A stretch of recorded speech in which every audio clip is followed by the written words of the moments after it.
比利时的精酿闻名于世界，听说连喷泉也是啤酒哦。那我们今天一起探探究竟。In Belgium, are there any festivals related to beer? Yes, we have many different festivals, beer festivals. Basically, every big city in Belgium, they have their own beer festival. But I would say the most famous one is the Belgian Beer Weekend. That's every year in the month of September, where more than 350 beers can be tasted, can be enjoyed. And of course, people can just enter for free, enjoy the beers, and ask questions about beer. That's in our capital, Brussels, every month of September.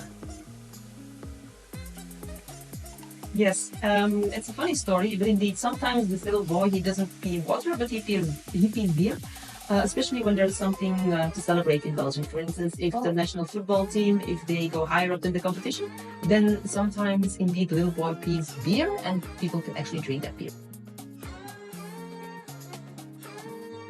Yeah, so this little boy has his own museum where all his different costumes are on display, and even a costume that was donated by China. So the little boy has a Chinese costume as well.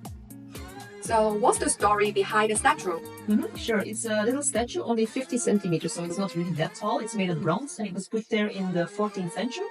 And the story behind it is that according to the legend, this little boy, he noticed that the enemy was going to attack Brussels. They were preparing bombs and he peed on the fuse, so basically he put out the fire and that way he saved the city of Brussels. In Belgium, what is regarded as the best food pairing with beer? Yes, well, there are different ways of enjoying beer. You can just enjoy beer on a terrace, eating some nuts or some crisps, for instance.